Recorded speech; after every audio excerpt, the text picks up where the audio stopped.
आप इमेजिन कर सकते हैं कि अपने आप में 4 स्टेप हैं और 4 के अंदर ऑलमोस्ट 3 के अंदर तो 3 से 4 स्टेप, और हर स्टेप की डिटेल प्रिसाइजली क्लियर होना, फिर उसकी इक्वेशन याद करना is a cumbersome job, it takes time and it has to be done during holidays. इसीलिए इस चैप्टर को मैंने एसिड बेस एंड सॉल्ट से पहले लिया, राइट। और एसिड बेस सॉल्ट्स भी समझ में तब आता है जब हमें केमिकल बॉन्डिंग क्लियर होती है, इसलिए this chapter should have been the second chapter, right. और उसके बाद हमारा एसिड बेस होना था। Now can I continue? Right, the very first one, concentration of ore. अब देखो जो भी मिनरल्स हैं, मान लिया मिनरल मतलब और, हमें क्या चाहिए? और चाहिए, मिनरल चाहिए हमें और, राइट। सो ओर्स के अंदर डेफिनेटली बहुत अच्छे अमाउंट के अंदर मेटल है और आसानी से निकालने का उसके अंदर एक नेचुरल कंटेंट है, लेकिन फिर भी इतना आसान नहीं है। ये जो और मिल रहे हैं हमें, ये मिनरल्स फॉर्म में, ये बहुत बड़े बड़े चट्टानों की फॉर्म में मिल रहे हैं, right, the form very big rocks, right, and solid rocks have an immense amount of density, right। ऐसे बड़े बड़े रॉक्स और ओर्स के रॉक्स होते हैं जो इस बिल्डिंग से भी ज़्यादा बड़े हैं, उसमें से हमें अपना मेटल निकालना है। So the very first stage is known as concentration of ore, and all the ores that are available over the earth's crust naturally are having a large amount of contamination attached to them. देखो और हैं, उसके बावजूद भी उनके अंदर contamination है, impurities हैं, and the impurities attached to the ore known as gangue particles. उसे हम क्या कहते हैं? Gangue particles.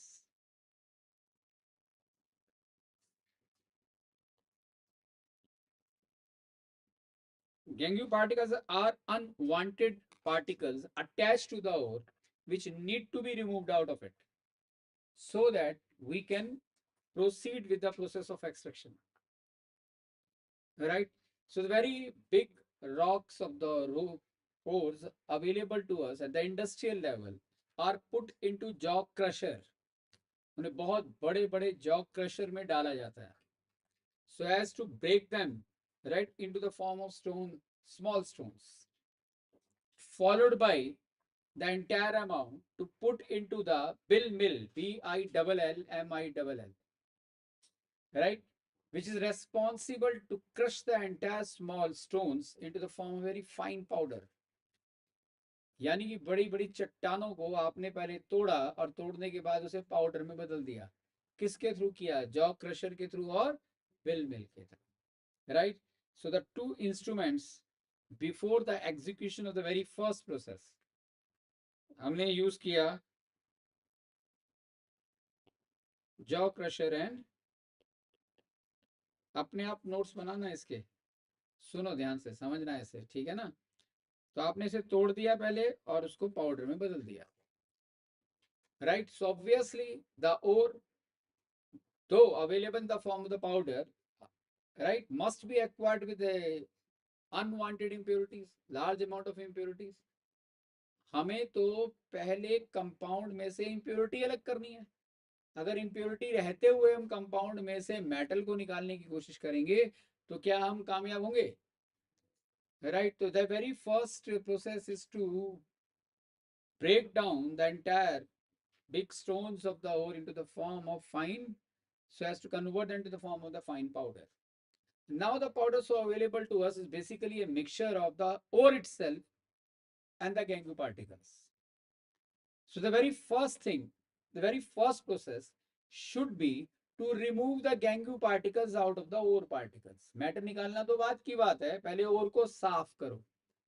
Concentration of ore means an enrichment of ore, means purification of ore. तो पहली स्टेप क्या है हमारा?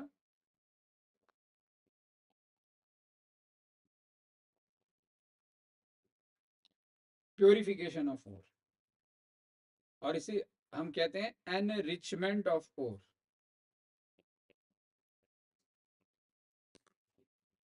तो सबसे पहले जो हमने पाउडर फॉर्म में ओर ले लिया उसमें से हमें इम्प्योरिटीज अलग करनी है, और इस प्रोसेस का नाम क्या है?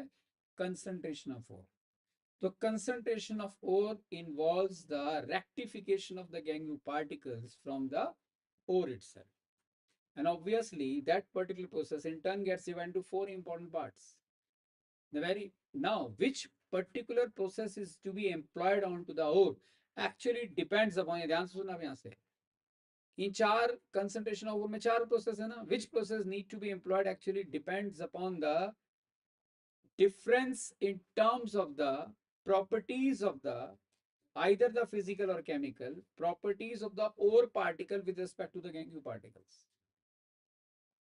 हमें कौन सी प्रोसेस यूज करनी चाहिए ये इस बात पे निर्भर करेगा कि जो और हमने पाउडर में बदला उसमें जो गैंग्यू पार्टिकल है और जो और पार्टिकल हैं उनकी प्रॉपर्टीज में क्या डिफरेंस है। वो डिफरेंस अगर हमें मालूम है तो हम इनमें से किसी एक प्रोसेस का यूज करके बड़ी आसानी से हम और को साफ कर सकते हैं। तो बात उठती है पहली प्रोसेस कौन सी कंसंट्रेशन ऑफ और की, hydraulic washing. Hydraulic washing is the process generally employed for those kind of ores which are having the large difference in terms of the density of the ore particle with respect to the gangue particles. Having a large difference where in terms of density, density means weight of the ore particle with respect to the gangue particle. Either the ore would be very heavy as compared to the gangue one or vice versa is also true. Density भी heavier, क्या मतलब क्या हुआ, एक चीज हल्की है और एक चीज भारी है, राइट। तो अब करेंगे क्या, एक बहुत बड़ी टेबल क्रिएट की जाएगी, right, like this.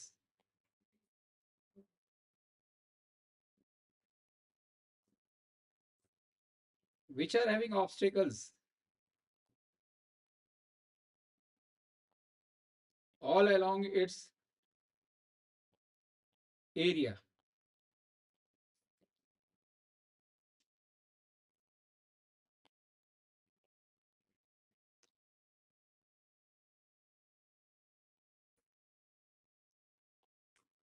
right.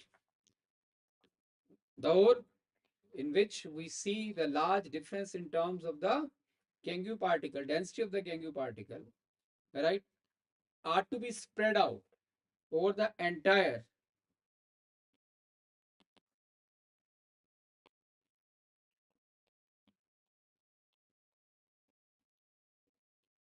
surface area of this table, फैला दिया जाता है, ठीक है ना। A stream, a jet of water, a stream of water, right, is now allowed to put over the powder itself,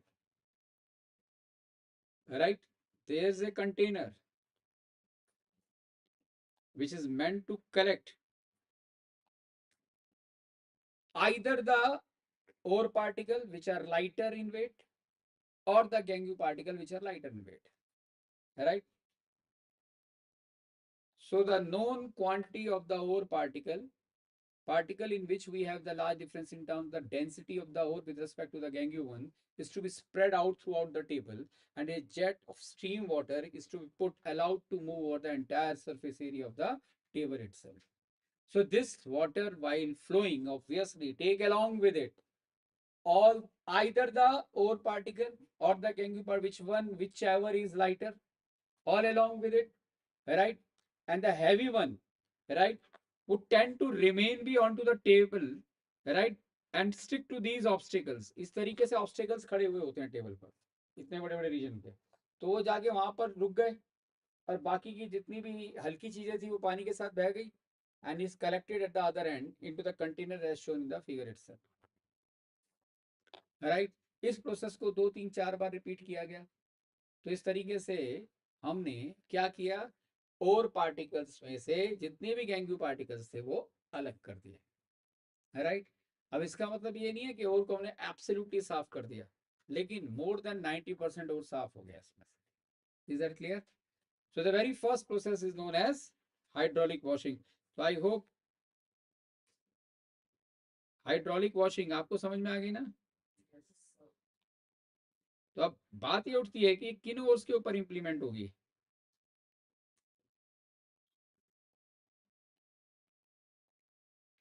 Hydraulic washing is generally employed for the ore of tin and lead. Ore of tin and lead, iron also regarded to be haematite ore, iron के ore को हम कहते हैं haematite ओर, right. सो जो tin lead के होंगे, iron के होंगे, यानी कि हेमेटाइट ओर के होंगे, और हम कह सकते हैं या ऑक्साइड ओर, जितने भी ऑक्साइड ओर हैं उन सब के ऊपर हम कौन सा मेथड इंप्लीमेंट करते हैं, hydraulic process. Is that clear? तो आपको ये डायग्राम याद होना चाहिए, आपको ये याद होना चाहिए कि किन औरों पे हम ये इंप्लीमेंट करते हैं और क्यों करते हैं। क्लियर ना? इस तरीके से हमने और को एनरिच कर दिया, साफ कर दिया। Is that clear? So this is an accumulation either or gangue, which one is lighter?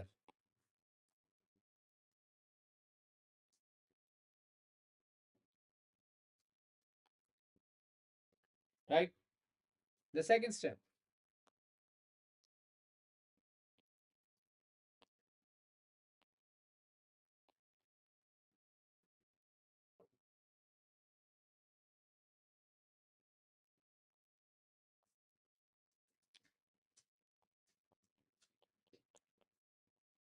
froth,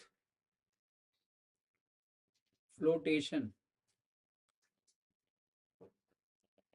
froth का मतलब होता है झाग बनना। This kind of process is employed for those ore which are having the difference in terms of the wetting property of ore particle with respect to the gangue particle। wetting property, गीला होना, susceptible होना towards the liquid, right? इसे समझने के लिए एक diagram और बनाओ। एक बड़ा सा कंटेनर लिया हमने,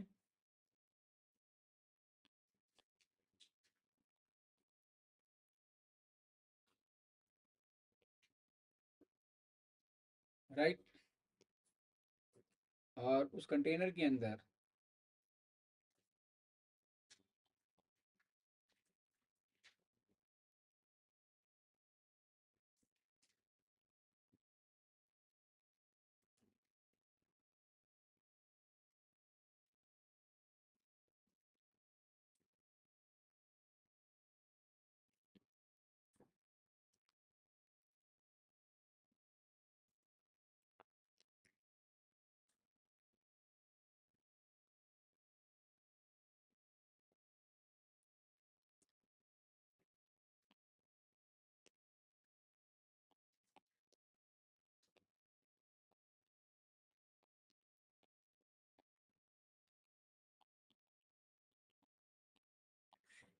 ये पानी है, this is water, this is a wooden handle put into the water partially, right, having certain number of holes at the bottom of it, right, air is blown into it। लेकिन air कब blow करेंगे? जब ये पानी है, इस पानी में क्या ऐड किया जाएगा? Pine oil. Pine oil is added to water. Why the pine oil? Pine oil facilitate the formation of froth. Pine oil जो होता है वो पानी के अंदर झाग बनाने में मदद करता है। It acts as an agent for the formation of float, इसीलिए हम पाइन ऑयल की कुछ अमाउंट को इसमें डालते हैं। तो जैसे ही आपने पाइन ऑयल के इस अमाउंट को डाला इसमें, तो यहाँ पर जो है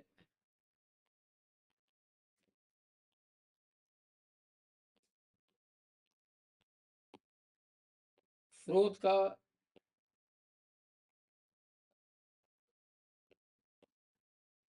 ग्रीन कलर में ये फ्रोथ फ्लोटेशन हुई है, फ्रोथ की फॉर्मेशन हुई है। This the formation of froth. Pine oil ने पानी के अंदर झाग बना दिया, right, and froth are lighter than water, and due to which they obviously can easily be seen over the free surface of the water itself, right। तो अब बात ये उठती है कि कहना क्या चाहता हूं मैं यहाँ, जितने भी सल्फाइड ओर हैं, all kind of sulphide ores, जो कि कॉपर के हो गए, लेड के हो गए, जिंक के हो गए, उनको प्योरीफाई करने के लिए, उनको साफ करने के लिए हम फ्रोथ फ्लोटेशन प्रोसेस ही यूज करते हैं, because the ore of copper, lead and zinc, right, are susceptible towards the pine oil, they are attracted by the pine oil. See, froth के अंदर पाइन ऑयल का कंसंट्रेशन ज्यादा है, तो होता क्या है कि आपने powder form of sulphide ore को जब इस पानी में डाला, तो जितने भी सल्फाइड ओर हैं वो झाग के साथ अपने आप को अटैच कर लेंगे, and they will move along with the froth, right, and hence most of the amount or concentration of the sulfide ore, right, can easily be seen along with the froth at the free surface of the container itself. अब इस froth को अलग करना आसान है, container से लिया, जितने झाग बने हैं उसे निकाला इस कंटेनर से और दूसरे कंटेनर में डाल दिया, तो वहां जलते ही फ्रोथ खत्म, बचेगा क्या, और जितनी भी हैवी इंप्योरिटीज होंगी, they get settle down at the bottom of this container itself. यहाँ पर क्या होगा, जितनी भी इंप्योरिटीज हैं वो सेटल हो जाएंगी, जितने गैंग्यू पार्टिकल्स हैं वो यहाँ आ जाएंगे।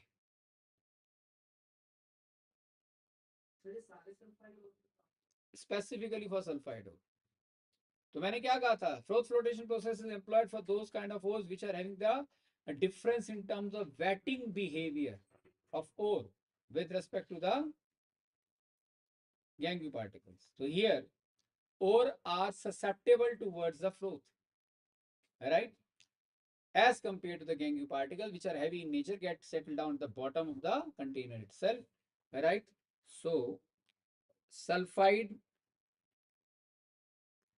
ये बड़ा इंपॉर्टेंट है, याद रखना, ओर ऑफ कॉपर हो गया, लेड हो गया and zinc, all kind of sulfide ores are concentrated, purified, enriched with this process.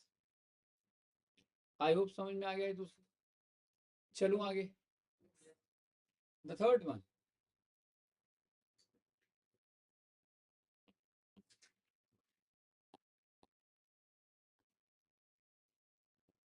magnetic separation. As the name itself suggests that this process is employed for those kind of ores which are having the difference in terms of magnetic behavior of the ore particle with respect to the gangue particles, right or not? कि भाई पता लगा ओर में magnetism है, लेकिन जो impurities है वो नॉन मैग्नेटिक है, तो हम बड़ी आसानी से ओर को, मैग्नेटिज्म वाले सब्सटेंस को नॉन मैग्नेटिज्म सब्सटेंस से अलग कर सकते हैं by using an instrument known as magnetic separator.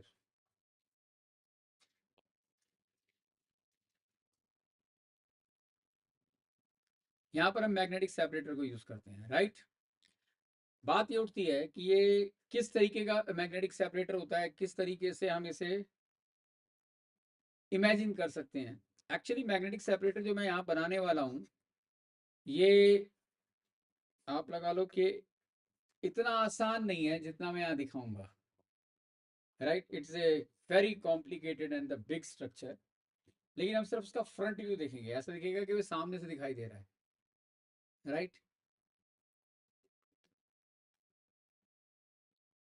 A magnetic separator consists of a pair of rollers,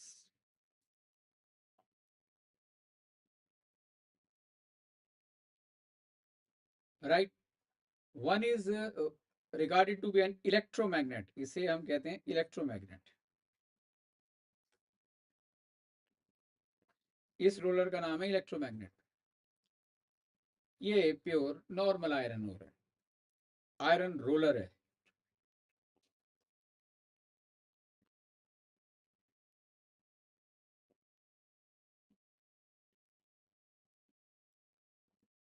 a normal roller,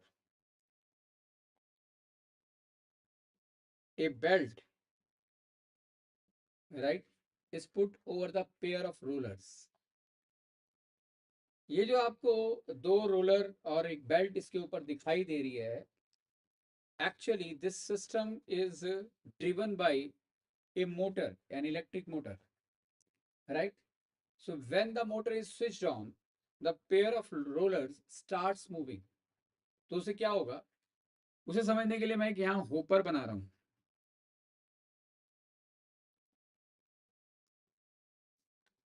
और उस होपर में मान के चलो कि हमारे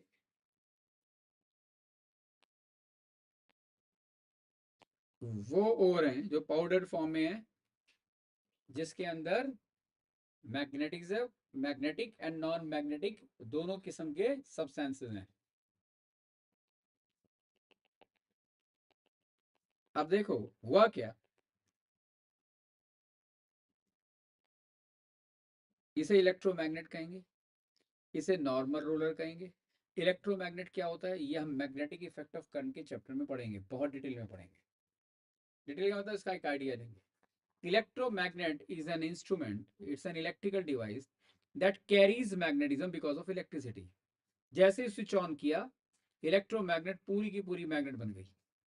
स्विच ऑफ करते ही इमीडिएटली सारा मैग्नेटिज्म उसमें से खत्म। राइट, इसमें इलेक्ट्रोमैग्नेट है, स्पीकर्स होते हैं उसमें इलेक्ट्रोमैग्नेट है, वूफर्स में इलेक्ट्रोमैग्नेट होते हैं। Most of the electronic device can not be imagine without the existence of electromagnet. Right, नहीं, वो नहीं, इलेक्ट्रोमैग्नेट एक्चुअली एम्पलीफाई करने के काम आता है। मैं थोड़ा सा आइडिया दूंगा इसके बारे में, बाद में देखेंगे। अभी हम फिलहाल इतना समझो कि ये वाला रोलर ऐसा है जो कि मैग्नेट में बदल जाता है जैसे ही इसको इलेक्ट्रिसिटी सप्लाई की जाएगी। तो मैंने आपको ये ऑलरेडी बताया है कि ये जो नॉर्मल सा सिंपल सा स्ट्रक्चर दिख रहा है, it is driven by an electric motor. When the switch is closed, the pair of rollers starts moving, starts rolling, right? And the belt over them, right, also moves, right or not? Now, let us consider a known quantity of the ore, known quantity of the ore, right, is put over this belt, is put over this moving belt, right? इस पे डाला तो यहाँ से move करना शुरू किया। Agreed? And all the ore particles now move along with the belt itself, being magnetised ore. Magnetised ore, obviously ये पूरा का पूरा रूलर क्या हो गया, मैग्नेट है ना।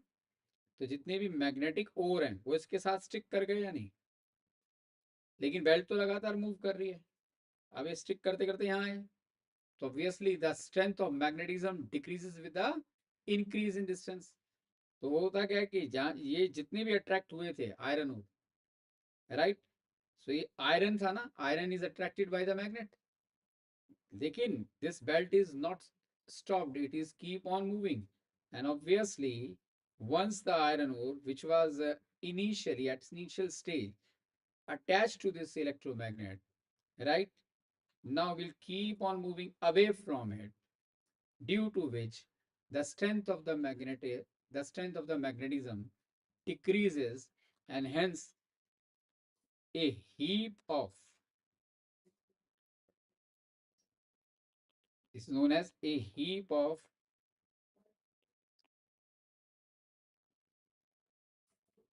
magnetic ore is seen at a distance, at a small distance away from the machine itself. लेकिन नॉन मैग्नेटिक इम्प्योरिटीज, जिनमें मैग्नेटिज्म तो आएगा ही नहीं, मान के चलो इसके अंदर नॉन मैग्नेटिक इम्प्योरिटीज ये ब्लैक कलर की हैं,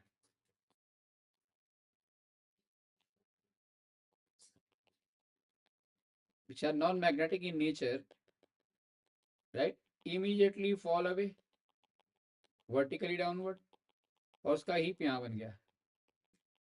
समझ में आया मैंने क्या कहा? जो नॉन मैग्नेटिक होंगी वो तो सीधी गिर जाएंगी, they are not supposed to be attracted by the electromagnet. So all the constituent of the magnetism or magnetic ore would be attracted by the electromagnet, but the belt is keep on moving, due to which the ore particle will also keep moving away from the electromagnet, and the strength of the magnetism between the ore and the electromagnet decreases, due to which they will also fall, but at a distance away from the distance acquired by the Gangu particles. These are Gangu particles. This one is ore particle. Isn't it that way we have separated the ore particle with respect to the Gangu particle? Bolo? Any doubt to it? Clear hai? So this is powdered ore.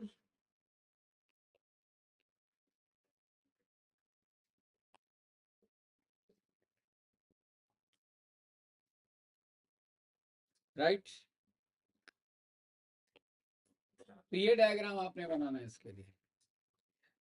लिखो all kind of iron ore like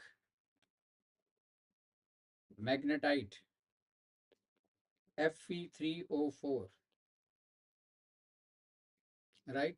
Pyrolusite,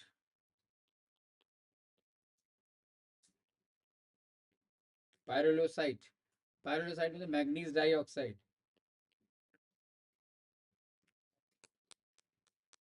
chromite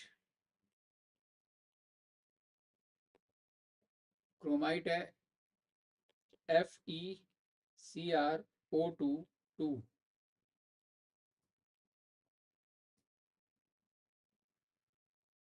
ये 3 important ओर हैं जिसमें ये process use की जाती है और इस प्रोसेस का नाम इलेक्ट्रोमैग्नेट सेपरेशन भी है. Electromagnet separation. बोलो क्लियर है?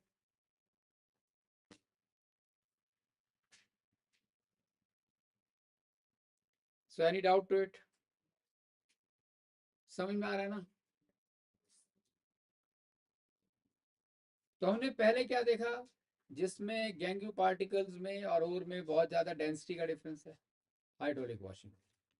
जिसमें वेटिंग प्रॉपर्टी का डिफरेंस है, क्लोथ फ्लोटेशन. जिसमें मैग्नेटिज्म का डिफरेंस है, मैग्नेटिक सेपरेटर. चौथा, इनमें से कोई भी इंप्लीमेंट नहीं हो सकता, फिर भी और साफ नहीं किया जा सकता, क्योंकि कुछ गैंग्यू पार्टिकल ऐसे होते हैं जिनके लिए सेपरेशन आसानी से पॉसिबल ही नहीं है. राइट? जैसे फॉर एग्जांपल ब्यूक्साइड हो रहा है Al2O3, इसके साथ सिलिकॉन डाइऑक्साइड अटैच्ड होता है. Silicon dioxide is a chemical name of the sand, मिट्टी. तो बहुत ज्यादा अमाउंट में सिलिकॉन डाइऑक्साइड एल्यूमिनियम ऑक्साइड के साथ ऑब्वियसली अटैच होता है. तो मिट्टी अलग करना बड़ा टीडियस काम है, इनमें से किसी से भी नहीं होती. बार बार करे जाओ बहुत टाइम लगता है. तो वहाँ एक महंगी प्रोसेस यूज की जाती है जिसे हम बेयर्स प्रोसेस कहते हैं. और लास्ट प्रोसेस का नाम है केमिकल सेपरेशन.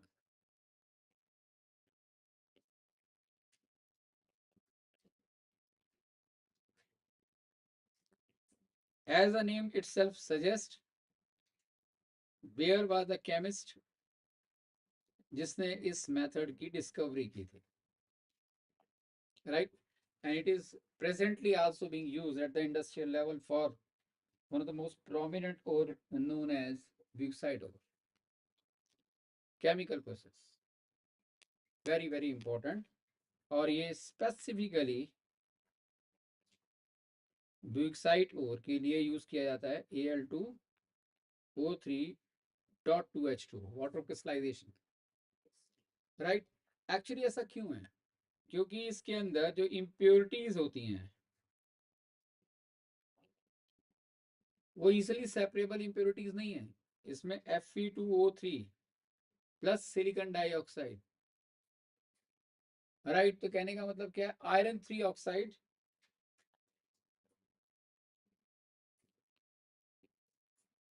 प्लस सैंड दोनों इसमें मिक्स होता है, जो कि आसानी से निकल नहीं सकता. तो that can easily be separated out from the given ore through the chemical reaction. Right? तो इसकी पहली इंपॉर्टेंट प्रोसेस क्या है? वेरी फर्स्ट स्टेप क्या है? सॉरी, फर्स्ट स्टेप है कि आपने ब्यूक्साइट ओर को लिया,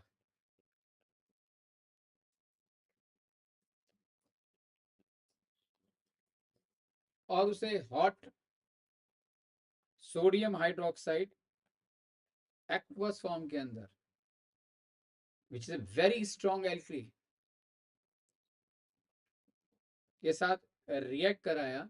इसने सोडियम एल्यूमिनेट की फॉर्मेशन दी। याद है लास्ट क्लास में मैंने बताया था कि सोडियम एल्यूमिनेट केमिकल प्रॉपर्टी में मैंने बताया था कि इंपॉर्टेंट है, आगे मेटलर्जी में मिलेगा, प्लस वाटर की फॉर्मेशन हुई। ये स्ट्रॉन्ग एल्कली के साथ रिएक्ट किया, यहाँ पर 2 आ जाएगा, यहाँ भी 2 आ जाएगा, right. The name of this is sodium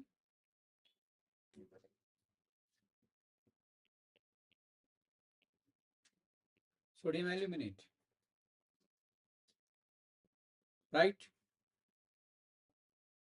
तो हमने सबसे पहले क्या किया, बहुत बड़े कंटेनर में गरम गरम सोडियम हाइड्रोक्साइड था, उसमें पाउडर एल्यूमिनियम ऑक्साइड डाल दिया। डालते ही क्या हुआ, सोडियम एल्यूमिनेट की फॉर्मेशन हुई। The gangue particle present in the bauxite ore, इस रिएक्शन का सबसे बिगेस्ट एडवांटेज क्या हुआ, ये जितना भी आप आयरन 3 ऑक्साइड सैंड देख रहे हैं, राइट, जब ये रिएक्शन हुआ, obviously they do not dissolve in sodium hydroxide. ये जितनी भी इम्प्योरिटीज है ना, वो सोडियम हाइड्रोक के साथ रिएक्ट नहीं हुई। Is that clear? And hence they are easily separable with the help of filtration process. तो आपने क्या किया, ये रिएक्शन कराया ब्यूक्साइट ओर का, वाटर एक तरीके से जो हमें यहाँ कंपाउंड मिला, ये सोलेबल कंपाउंड मिला है, ये वाटर सोलेबल है बेटा, पानी में भी ये आराम से घुल जाता है। तो ब्यूक्साइट ore when treated with a strong alkali leads to the formation of sodium aluminate. Entire amount of contamination present in it at the initial stage will not react at all and will get settled down at the bottom of the container, can easily be filtered out with the help of filtration process. पहली stage में ही, पहली process के अंदर इन्हें सारी contamination से अलग कर दी। लेकिन बात ये उठती है, आपने कंटेमिनेशन तो अलग कर दिया, लेकिन एक गड़बड़ हो गई यहाँ पर, क्या, कौन बताएगा? अरे ब्यूक्साइड और रहा कहाँ, ये तो सोडियम एल्यूमिनेट बन गया। पता लगा Al2O3 के साथ सोडियम और अटैच हो गया। साफ करने की बजाय और गड़बड़ हो गई या नहीं हो गई? बोलो। हेलो। हाँ नमस्कार मैम। नहीं, क्लास चल रही है अभी। अभी हाँ हाँ, तो अभी 10 मिनट और लगेंगे, उसके बाद I switch off the class. बहुत इंपॉर्टेंट सेशन चल रहा है, तो अभी हैं। ओके, हाँ जी। हैं बेटे, ये समझ में आया मैंने क्या कहा? अब पता लगा एल्यूमिनियम ऑक्साइड तो खत्म। हम है ना चीजों को समझेंगे, रटेंगे नहीं। तो हमें करना क्या है, ये तो बड़ी प्रॉब्लम हो गई। ठीक है भाई, सारी इम्प्योरिटी तो अलग हो गई, लेकिन कंपाउंड की एग्जिस्टेंस ही खत्म हो गई। तो इसकी एग्जिस्टेंस को दोबारा लाने के लिए क्या करेंगे, सोडियम एल्यूमिनेट में freshly prepared, right, aluminium hydroxide, यहां लिख रहा हूं मैं, freshly prepared aluminium hydroxide, right, को ऐड करेंगे। Freshly prepared aluminum oxide is stirred, right, along with the given compound. लिख लोगे ना कंपाउंड, राइट। तो इसमें क्या किया हमने, जो सोडियम एल्यूमिनेट बना उसके अंदर एल्यूमिनियम हाइड्रोक्साइड डाल दिया, ताजा ताजा बना हुआ डाल दिया। तो उससे फायदा क्या हुआ, वो अब इस the freshly prepared aluminium hydroxide will facilitate the formation of aluminium hydroxide altogether. Sodium aluminate के अंदर से भी AlO है ना, वो भी किस में बदल जाए, AlOH3 में बदल जाए। The addition of freshly prepared aluminium hydroxide induces the formation or the induces the conversion of sodium aluminate into the form of aluminium hydroxide. Is that clear? तो यानी कि पानी तो ऑब्वियसली इसके अंदर है ही, बन गया ना एल्यूमिनियम हाइड्रोक्साइड। और जो कास्टिक सोडा था, सोडियम हाइड्रोक्साइड था, राइट, जो यहाँ डाला था, उससे अलग हो गया या नहीं हो गया बोलो?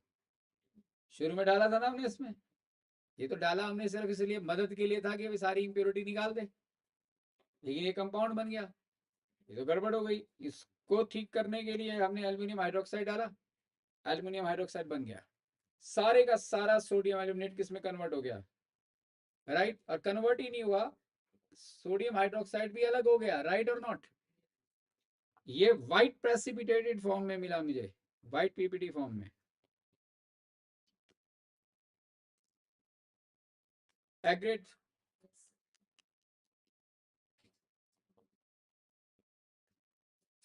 आई होप समझ में आ रहा है।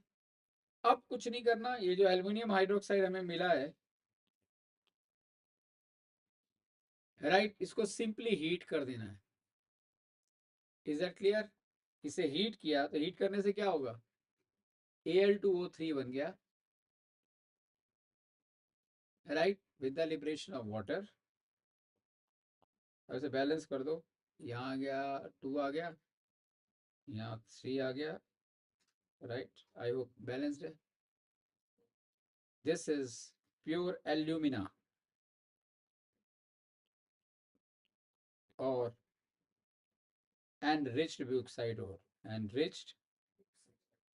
देखो तीसरे स्टेप में, पहले स्टेप में भी शुरू में क्या था, ब्यूक्साइड और, लेकिन यहाँ भी क्या आया, ब्यूक्साइड और। डिफरेंस क्या है, यहाँ इम्प्योर था,